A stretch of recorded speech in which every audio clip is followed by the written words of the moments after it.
Oh, so nice. Hello. Good evening, everyone. Gord, how are you? Paula, how are you? Nice to see everyone.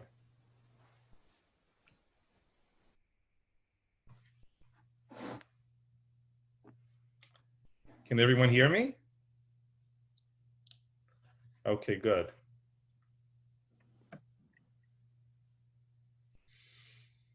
I know we have another minute or two, so we'll wait.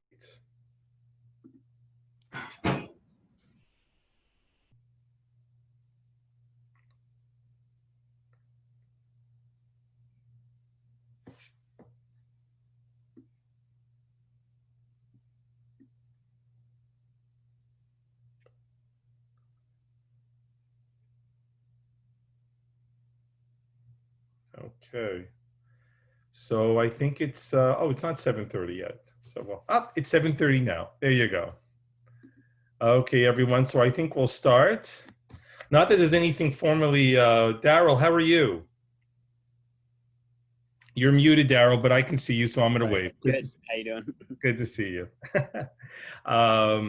So I don't have anything particularly formal to share with you this evening, but I thought I would throw out a few thoughts, and we could have a conversation or two. And if there are questions that come your way, be it actually about anything at all, I'm happy to entertain it. I'm even prepared to pick the person that might win the Stanley Cup this year. So you can let it all come out. And but beforehand, which is now becoming an alarming tradition by me, is we'll make a l'chaim first. So those of you who know me know that I generally don't drink very much. But one of the things that I've started to notice is since the start of the pandemic of being holed up at home, happy hour has taken on an entirely new characteristic for me. So with that in mind, if you have a drink in hand, or if you want to pour yourself a drink in hand, by all means, feel free to do so and join me. So, l'chaim, everybody. My water. Good life and health, and to a good summer, no matter what. Okay, thank God the LCBO is still open. The province rightly determined the LCBO to be an essential service. So I think we all agree. No one would argue with that. Bernie Papernick, how are you? Good, Rabbi. Thank you. Nice to see you. Nice to see you. Thank you, everybody, for joining. I wish we could certainly do it in person, but as we well know by now, that's not possible. So just some information to bring you up to speed. Last week, in light of the provincial announcements, the shul, in fact, did open up for people to come on Shabbat. It was limited by reservation only to one extended family who was celebrating a bar mitzvah. Many of you know, in fact, who the grandparents are, and that is Elliot and Helene Bali. It was their grandson. And we ended up actually learning a lot about a reopening process, or perhaps better said, a return to pray paradigm that might be operating. And one of the things we learned is that reopening something is a lot more difficult than closing something. The sheer number of protocols that are required for people to just gain entry into the building. And then once you're in the building, the things that people need to do in order to stay in the building really made us reconsider being open for Shabbat over the summer. So effectively, the building will be closed on Shabbat. We're still live streaming all of our services, but people aren't going to be allowed into the building because truthfully, I have to say I have two thoughts on this. One, I don't think anybody should ever get sick because they came to shul. And I'm not talking about catching a cold or something like that. I'm talking about contracting coronavirus. So that should never happen, first of all. And the second thing is that the necessity to space people, and then the necessity to wear a mask for the entire time that you're in the building. Now, I can tell you, I was there this past Shabbat, obviously, and I sat for almost 2 hours and 15 minutes with a mask on my face. And it is not comfortable at all. It's actually quite challenging. And when I had a chance to scan over the 19 other people who were in the sanctuary with me, many of them, in fact, were fiddling with it. And they were taking tissues and handkerchiefs and trying to dampen down the sweat on their faces underneath the mask. So it was an important exercise in us learning about what it might look like to have people back in the sanctuary. And we have to go back to the drawing board to think this through properly. And to be honest with you, the issue, which is certainly looming over everything, is Rosh Hashanah Yom Kippur, which if you've had a chance to at least look at, if not respond, to the synagogue's survey that we sent out last week or 2 weeks ago, you realize that it is first and foremost in our thoughts when it comes to even, well, I want to call it medium-term planning, which is the next few months. So if you haven't responded to the survey, take 5 minutes of your time. I would encourage you to do so. We had, I think, more than 40% of the congregation respond, which is really an incredible number. And we're just trying to gather information from the congregants about what they would like or not like, what sounds like a good idea and what sounds like a crazy idea, because we didn't hold back in terms of putting stuff down on paper as conceptual ideas as to what could happen. So that's kind of a state of the union of where we're at now. So you won't be able to come into the building on Shabbat morning, but you can log into YouTube and see us. And I know it's not the same. It's not the same certainly for you. And Lord knows it's not the same for me or King Moses or Jeff Green. But the most important thing is that people are safe and that no one gets sick, at least because they came to shul. Very important.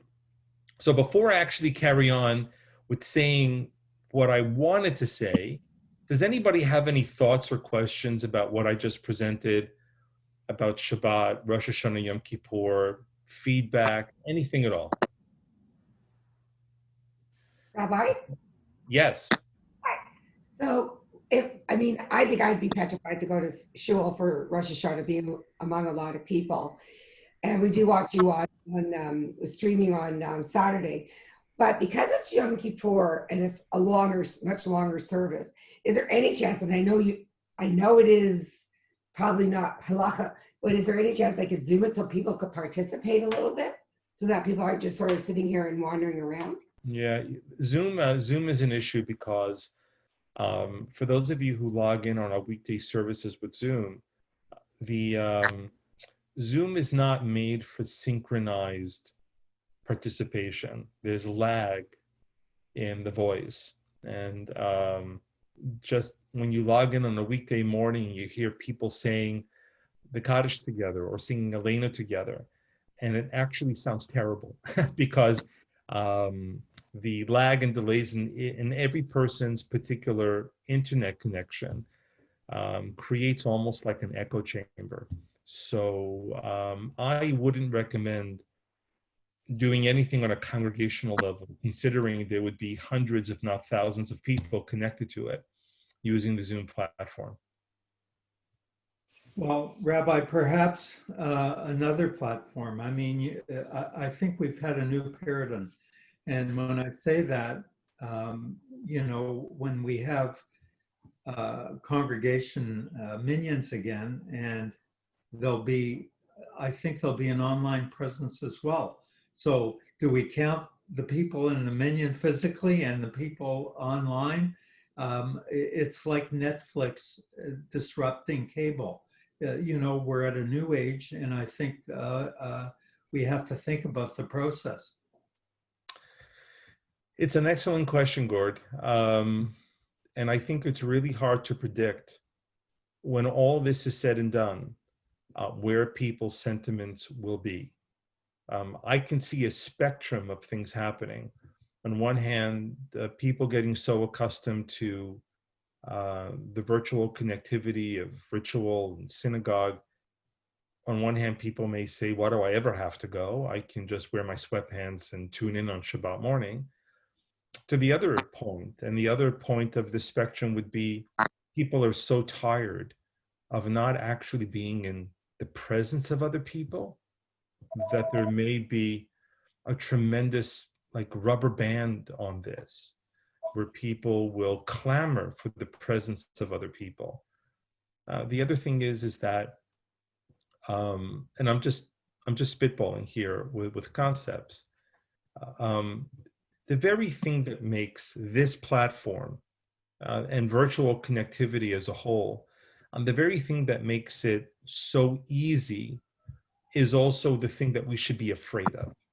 And by afraid of, I don't mean it's some Chesterfieldian kind of dragon or something. Afraid of in the respect that these platforms don't create bonds. People don't feel association or affiliation because they're connecting over Zoom or whatnot. All of you have logged in on this evening, all 25 of you, and welcome all of you. All of you have logged in because we've all shared really important moments in the physical proximity of each other. Happy times we have, and we've all shared some very sad times together as well. And we've celebrated holidays together. And I think synagogues and churches and mosques have to be really careful about throwing themselves into the virtual presence, because I fear that it undermines the thing that makes us worthwhile. So it's all part of the conversation that'll happen. I don't know where, after all this is said and done, where it's going to end. I also see the benefits of it too, Gord. I'm not being a Luddite. I see it. You know, when I'm in Florida, I can get up in the morning, participate with the morning minyan, and you know, to me, it would be a comforting thing, and say hello to my friends. And no, I appreciate that. I think some of the concerns that have been brought to the table in these very small internal discussions we've had amongst ourselves is, if we maintain after all this is said and done, and we have therapies and a vaccine, and it's totally safe to go outside, and there's no concerns. After all this is said and done, if we maintain the online presence, what happens if we can't get a minyan? Because everyone doesn't show up physically. Well, then you can always adjust it, can't you? Yeah, I agree. I'm just throwing out some scenarios that are troublesome and worrisome to people. Any other questions on this issue? Cheryl, yes. Someone has to unmute you. Oren, can you unmute yourself, Cheryl?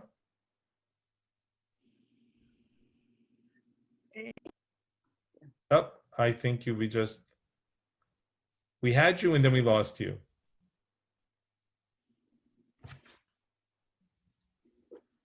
Oren, can you unmute Cheryl Goldsmith? There we go. Okay, I think there's 2 points I want to make. Or one question I have, and number one, with regard to Saturday attendance. Does anybody know if the numbers have actually been better on YouTube than if they've been in person in the synagogue? Does anybody have any idea? We do. Not surprisingly, and this is actually really funny, is the timing that people log on is roughly the same time they would show up for shul. 10 o'clock, give or take. I mean, we start at 9 o'clock, right? And you think, you know, I don't have to get dressed. I don't have to go in my car. I don't have to like find the seat. I don't do anything. All I have to do is type in an internet address. And even then people are late. You got to wake up. That's really, really interesting.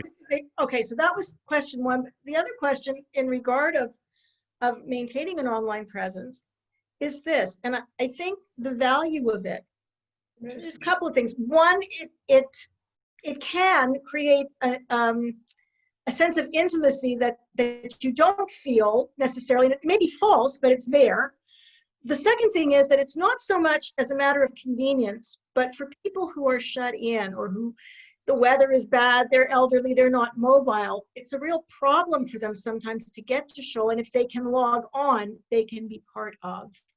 So there's a benefit there. Yeah, absolutely. And You know, you're spot on correct. I mean, I know with my late mother, we had one Yom Kippur where she was just out of the hospital. We couldn't come to the shul. And we needed to say Yisro, we wanted a service, and the only one we could find was the Reform one from New York, from the Central Synagogue of New York. Yeah. And we logged on and we watched because we needed to go to shul. Yes. No, Cheryl, I totally understand. And I suspect there's going to be some very, very thoughtful and probably at times very heated discussions on this issue. And I see both sides of it. And I trust that through our debate, we will arrive, as we normally do, at a sound approach to how to deal with this. Anybody else on this issue? Yeah. I have a question. On the Shabbat service, you've changed the location of the camera. Yes. Yes, so I think it's better now that you've changed. Yeah, we actually now have two cameras. That's what you're noticing. We have the original view, which is from the north side of the sanctuary. So if you're sitting in the sanctuary, it's on your left-hand side on the wall there. And then we added a second camera, which is over, it's facing the cantor, and then alternatively, when Jeff Green is reading the Torah, it's over his shoulder. So you have the ability to both see the cantor from the front, which you seldom do actually, and also to actually see the text of the Torah as Jeff is reading it. We have plans to increase the number of cameras, Toby, so we can have more angles. One of the things that we've learned, and bear in mind, we've been broadcasting our services now for 51 days. So we've had the good fortune to accrue some experience about how to make, so here's the thing. The thing is that you can broadcast something, but the way that you broadcast it can be stale to the point where people won't want to watch it. Doesn't work. Right? So when you broadcast something, there has to be a production quality to it that enables people to sit and watch it. So Toby, in your respect, I think you're right. I mean, I've seen the video afterwards. Just the flipping between the two different angles, it shatters the monotony of what's going on. And as we increase the camera angles, and by extension, increase the production value, because we have a professional there now who is toggling between these different camera angles and zooming in and zooming out. We're all doing these things because we want to get this right. And I think we all understand that certainly come early September, when Rosh Hashanah falls out and Yom Kippur falls out, that barring a miracle, there's not going to be a vaccine, and we're not going to have a miracle therapy. So we're going to have to get this really right. So thank you for noticing, and we're still working on it. It's an ongoing project. Rabbi, Yes.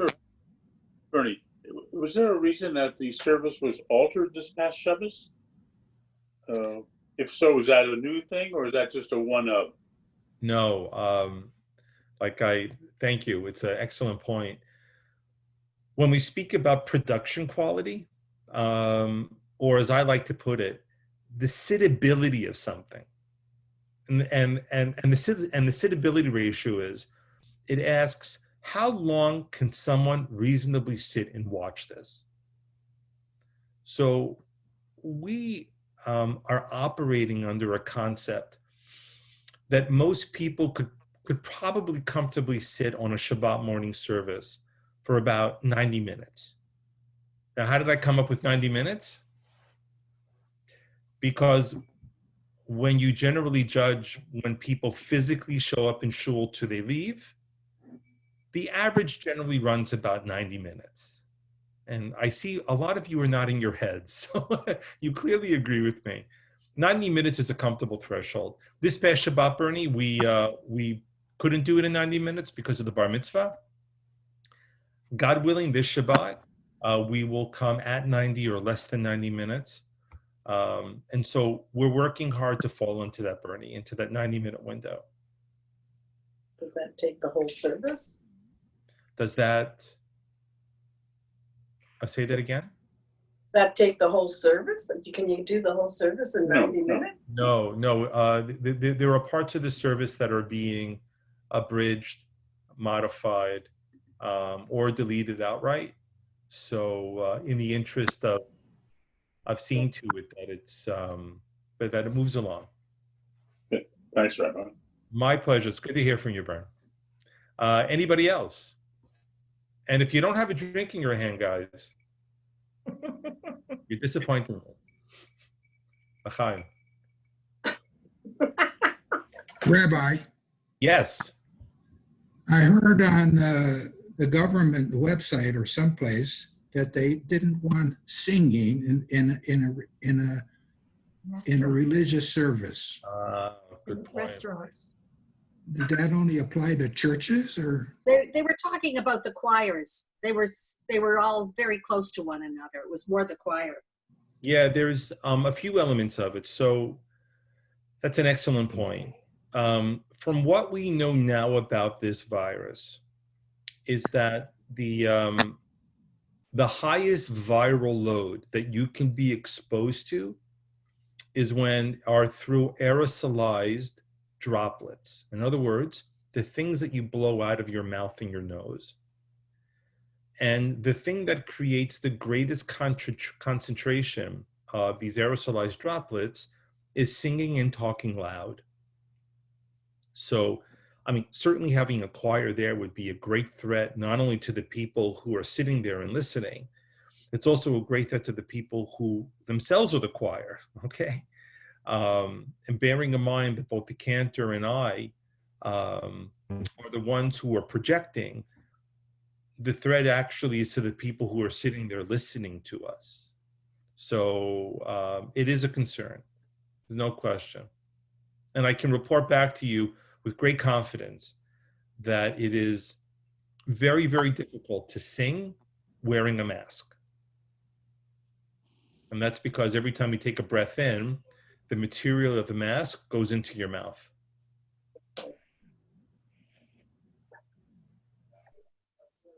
Anyone else? Okay. So now we're going to actually talk about what I wanted to talk about. Or as a teacher of mine used to say, first I'm going to say something, and then I'm going to say actually what I wanted to say. So here we go. I was reading a book not long ago. It was a biography about a very important rabbi. And I know what you're thinking. All rabbis are important. And who am I to argue with you? But in truth, some rabbis certainly are more important than others. And this rabbi in particular was, he was profound in his impact on North American Jewry. And I wanted to share a little bit of a story with you and then share an idea from one of his writings. There's no question you've heard about him before, but I wonder if you know about him. His name is Mordechai Kaplan. Kaplan was born in Lithuania, and he came over to the United States, I want to say like in the late 1890s with his parents. His father was a rabbi too, and his father had been hired by the person who was then the chief rabbi of New York. Now, I know what you're thinking. There was a chief rabbi of New York? There was. This chief rabbi of New York, his name was Yaakov Yosef, Jacob Joseph. And Yaakov Yosef was brought over to New York in 1887, I want to say. And Yaakov Yosef had been a great scholar in Russia and Poland. And the Orthodox communities in New York wanted to have a chief rabbi who could unify the processes, particularly with kashrut.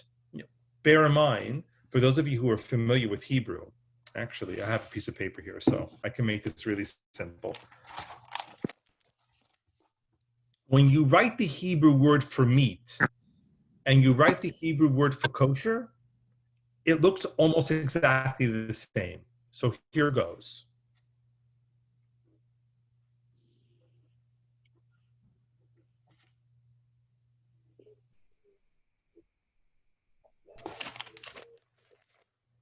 Here we go. Basar kasher. It looks exactly the same. This is a bet and this is a kuf. But honestly, it's very difficult to see the difference. It's a slight difference in the first letters. And in New York, there was a lot of corruption going on in the kosher market. And butchers were taking advantage of the relative illiteracy of the Russian and Polish immigrants who lived in the Lower East Side. And they stenciled onto their windows of their butcher stores the words basar basar. And the people who couldn't distinguish the letters so clearly assumed that it said basar kasher, kosher meat. So there was a lot of corruption going on in the butcher area. So the leaders of the Orthodox community in New York thought, you know what? New York is a great city, just like London and Paris and all these other places, Italy, Rome. We should have a chief rabbi. So they interview a number of candidates. Yaakov Yosef, Jacob Joseph gets the job. He comes over and he goes about immediately trying to rein in these corrupt practices in the butchery. One of the things, and the next time you open up a kosher chicken, you're going to think of this.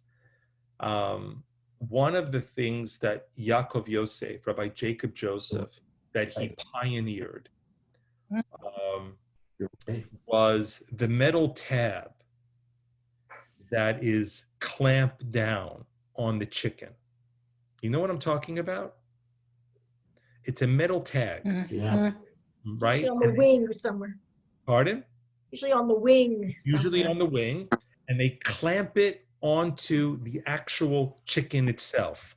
And that clamp usually has the kosher certification information. That kosher clamp, that clamp was an invention of Rabbi Yaakov Yosef. He wanted to prevent the corruption of the kosher market. And he knew that just because someone said they were a kosher butcher, they could, in theory, buy their meat anywhere and put it on side the shelves in their stores, and no one would know. So what he did was they put these clamps onto the meat, and the butcher was not allowed to remove it. Only the consumer could. Just like when you buy a pillow, right? Do not tear this away, only the consumer can. Well, Yaakov Yosef, so that was one of his great inventions, actually. But man, did he have it hard. He, within, I want to say 8 years, he was run out of his office. A year afterwards, he suffered a heart attack and then a stroke. And I think he died in 1902 or 1907, something like that. I know his story because I went to high school, although I'm from New York originally. I went to a boarding school in New Haven, Connecticut. It was a Jewish boarding school, yeshiva. And Yaakov Yosef was buried in New Haven, Connecticut. That's where his remains are. So the story of Yaakov Yosef is a cautionary tale about anybody who tries to take on the interests of powerful business lobbies. And but the thing, how it rolls into our story is that Yaakov Yosef, after being in New York for maybe 2 years, 3 years, hires Mordechai Kaplan's father to come from Lithuania to head the school division, the education division of the chief rabbi of New York, of the office of the chief rabbi of New York. So Mordechai Kaplan's family makes their way over to New York, and North American Jewry would never be the same. He graduated with a master's, I forget from which New York university. Also simultaneously went to the Jewish Theological Seminary. He originally started off at an Orthodox synagogue on the Upper West Side. He then work with Solomon Schechter in establishing the conservative movement. And then not very long after, maybe 10 years after that, he also taught at the Jewish Theological Seminary. And then not long after that, he founded the Reconstructionist movement, where he actually ended up spending the majority of his time. But a few of the things that we take for granted today are solely the work of Mordechai Kaplan. I'll throw a few of them out to you. One, Mordechai Kaplan was the first rabbi in America to give a sermon in English. Let that sink in. You can all say, wow. He did that. He did that when he established a conservative congregation on the West Side. The other thing that Mordechai Kaplan did is the synagogue that he built, the conservative synagogue he built, once again on the upper East Side was a conservative one. On the Upper East Side was built with a swimming pool in it. They used to call it, it's still there by the way, it was called the shul with the pool. And despite the humor of this, Kaplan was making an argument that synagogues in North America would not only be places where people would pray, but that synagogues would be places where the community would gather for all kinds of things. And that's been very impacted even today. I mean, you go to a synagogue, you go to a shul today, and does anybody think you're just going to see a sanctuary? No. There's going to be rooms for meetings. There's going to be a wing for a school. There's going to be a catering hall. This idea that a synagogue is more than a place where people get together for a minyan was really established by Mordechai Kaplan. In the North American sense, it was Kaplan who understood that the secular, assimilationist openness of the American society would require synagogues to create themselves with the gravity of a community center. So Kaplan was responsible for that. In 1922, Kaplan actually officiates at the first bat mitzvah ever held in North America. It was for his daughter Judith. Now, she didn't read from the Torah like the other men did, the other boys did at the time. She read the Torah portion from a Chumash. But the precedent of doing such a thing for his daughter preceded both the Reform movement from doing that, certainly the conservative movement from doing that, and without question, the Orthodox movement from doing that. So Kaplan did a lot of really cutting edge things at the time, but he had great foresight into how he saw things. It was quite amazing that he had such ability to understand the things that would be needed, which is one of the reasons why he went from Orthodoxy to conservative Judaism, and ultimately he establishes a branch of Judaism, a denomination called Reconstructionism. And why does he call it Reconstructionism?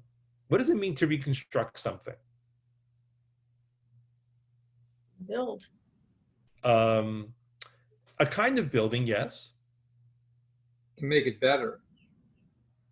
How is reconstructing making something better? Well, why would you reconstruct something if it's already built? Reconstruct means you're taking something that was already there, taking it apart and rebuilding it. Okay, good point. Anyone else? Right. I'm not saying that. I'm not saying it was better. I'm just saying that's what I hear in the No, word. Ian, it's a great point. No, it's an excellent point. I'm trying to tease out ideas. No, it's excellent. Thank you. Anyone else? Isn't it that you're taking the good points that you agree on and putting it into when you're rebuilding? You're not taking, like within the conservative movement. When you look at the reconstructions, they take they'll shorten some of the prayers, they'll change some of the prayers, but they're not totally getting rid of it. So they're just rewriting it. Could that be part of the reconstructionists? Reconstruct. No question it is, yes. It's a rebuilding on a framework. You take some basic ideas and you reimagine them in a way that you want to. Yes. You're reinventing things. Yeah. Or you're trying to put something back together again that you think was not right in the first place. Interesting. It's an excellent point, Bernie. So listening to all of you, and you're all giving beautiful ideas surrounding this. On one idea, you have, when you reconstruct something, you imagine, well, I have something now, but it's not working so well for me, so I'm going to do another act of construction to make it better. But then Bernie says, you know what? Sometimes you reconstruct something because it got knocked down. And we have to build it up again. You know, when it's interesting, and unfortunately I wasn't able to do it this year with the synagogue. Hopefully in 2021 we'll be able to do it, is to take our shul trip to Germany. And in particular, when you go to Berlin, Berlin had been so heavily bombed, both by the Allied bombers and by artillery, that somewhere along the line of 75 to like 82% of the city was demolished. And one of the theoretical discussions they had in post-war Germany was how much to reconstruct and how much to just build fresh. So, and Frankfurt, by the way, is no different. If you have a chance to go to Frankfurt, there's what they call Old Town Frankfurt, which is right by the water, and it's beautiful. And it was completely reconstructed, meaning Old Town Frankfurt, they took the plans out, the old plans for the old town, and they rebuilt it, they reconstructed it exactly the way that it was. The rest of Frankfurt is very modern and new and fresh, and just like Berlin, most of Berlin, they decided should not be reconstructed. Originally, it was Western Berlin, because the eastern side was controlled by the communists.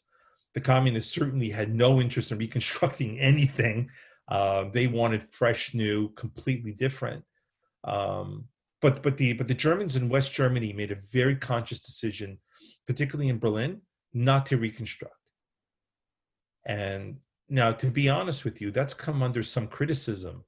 But the impulse was they didn't want to rebuild on that. They felt that was something to leave in the ground.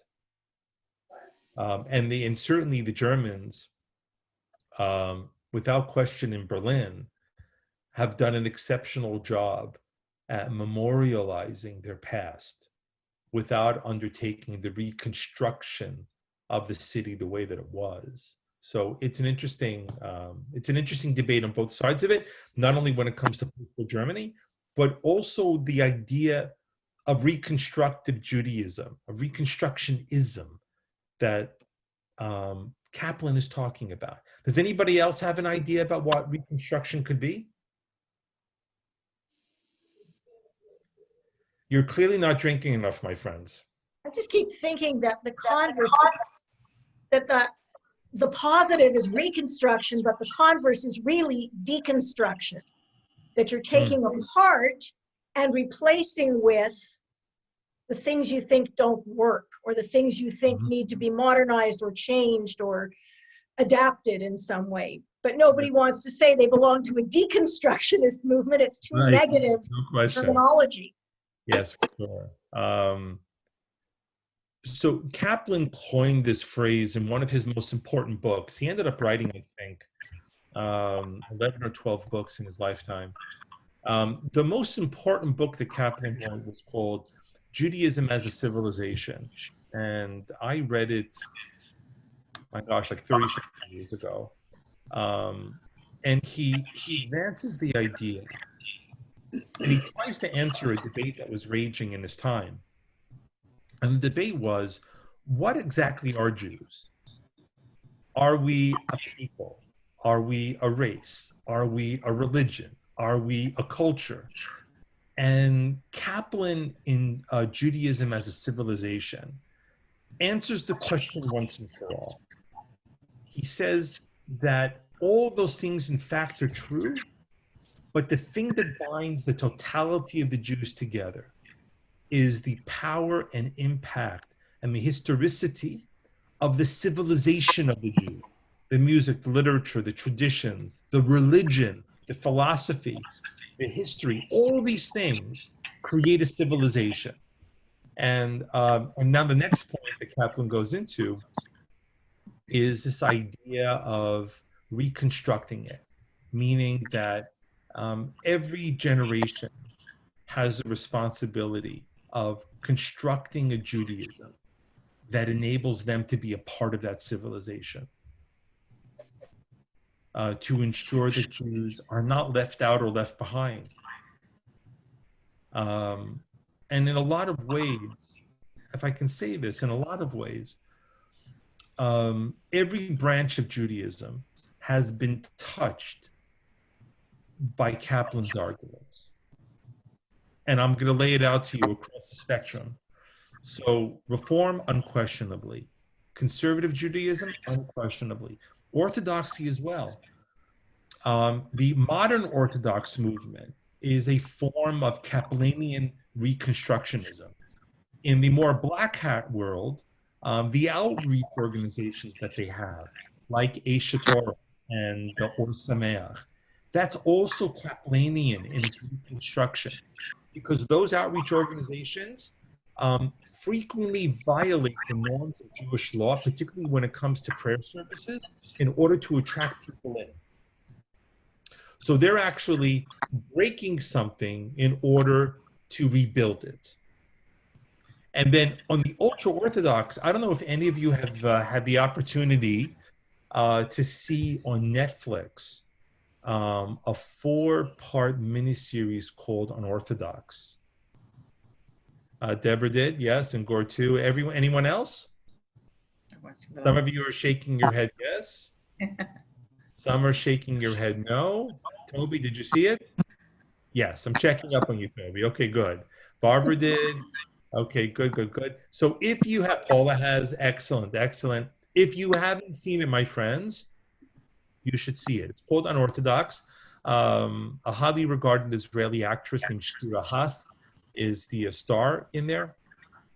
And it's based on a true story of a woman who escaped. Well, they use the word escape. She runs away from her marriage and life with the Gera Hasidim in Williamsburg.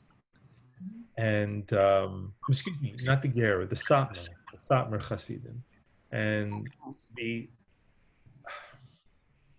the intensely cloistered, ultra stringent, countercultural lifestyle of the Satmar Hasidim is a reaction to the Holocaust, because they believed that the Holocaust occurred because people weren't faithful enough.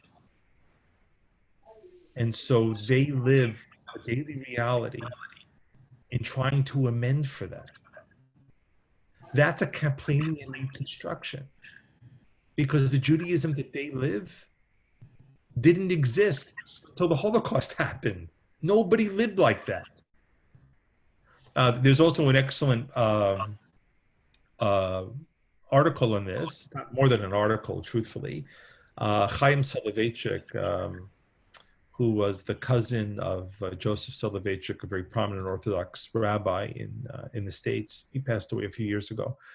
Chaim Soloveitchik wrote a very important, lengthy research paper called Rapture and Transformation.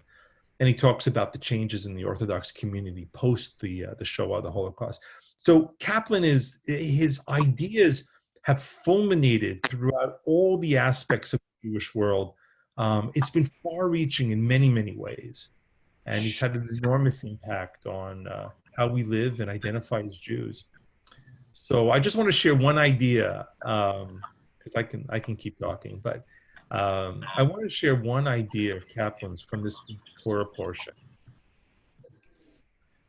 This week's Torah portion is the parsha of Shalach Lecha, which is the story of the spies.